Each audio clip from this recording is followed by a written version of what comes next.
আমরা এইটুকু যদি আমরা তারাও না থাকতে পারি, তাদেরকে যদি আমি অ্যালাউ করি, তাহলে আমার চাকরি করা দরকার ঠিক। আজকে গণতান্ত্রিক বাম জোট যেটা ছিল, ওনাদের প্রোগ্রাম ছিল মাননীয় প্রধান উপদেষ্টার কার্যালয় অভিমুখে পদযাত্রা। তো এই পদযাত্রা হঠাৎ করে দেখি যে আমাদের এখানে আমরা আগে থেকে প্রিপারেশন ছিল আমাদের মধ্যে। আমি ওনাদের সাথে কথাও বলেছি। তো ওরা হঠাৎ করে ঢুকে যায় হচ্ছে এই বাসভবনের দিকে। তখন আমরা ওদেরকে বাধা দিই। বাধা দেওয়ার পরে আমরা বলি যে এদিকে যাওয়া যাবে না, আপনাদের যদি কোনো বক্তব্য থাকে বা স্মারকলিপি থাকে, আমি কথা বলেছি, আপনাদেরকে আমি প্রতিনিধি পাঠাই দেব। প্রতিনিধি পাঠাবো এই কথা বলার পরে তারা কিছু রাজি হয়েছে একটা পক্ষ, আর একটা পক্ষ এরা ব্যারিকেড ভাঙবেই। তো আপনারা এখানে অনেকেই ছিলেন, ব্যারিকেড ভাঙতেছিল, আমাদের সাথে ধস্তাধস্তি হচ্ছিল। আমরা কোনোভাবে কিন্তু তাদেরকে আমরা লাঠিচার্জ বা কিছু করার কোনো সুযোগও আমাদের ছিল না, আমরা করিও নাই। পরে আমাদের এসি, আপনারা জানেন যে এসি রমনাজন, ওকে হঠাৎ করে এক সাইডে ও গেছে, ওকে ধরো ব্যাপক আকারে পিটাইছে। ওর গেঞ্জি টেঞ্জি টি শার্ট যা ছিল সব ছিঁড়ে গেছে। আমরা যারা আছি আমাদের দেখেন এগুলা কিন্তু কিছু নাই, আমরা কিন্তু লাঠি আমাদের হাতেও নাই, কিচ্ছু না, আমি কিন্তু খালি হাতে আছি।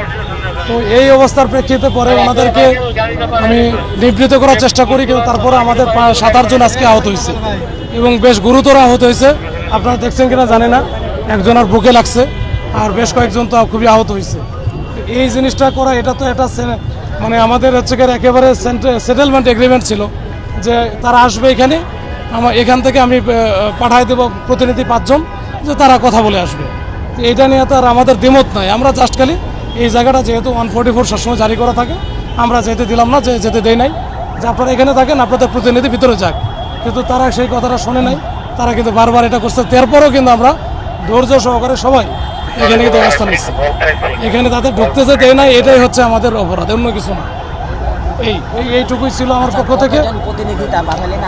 না, 5 জন প্রতিনিধি পাঠানোর কথা, ওনারাও রাজি হইলো, এখন এসে বলতেছে আমরা আর যাবো না। তো এটা তাদের ব্যাপার, তারা আর যাবে না। আমি বাসভবনে বলে রাখছিলাম, কিন্তু তারাও রেডি ছিল, যেহেতু যাবে না তাহলে তো আর যাবে না।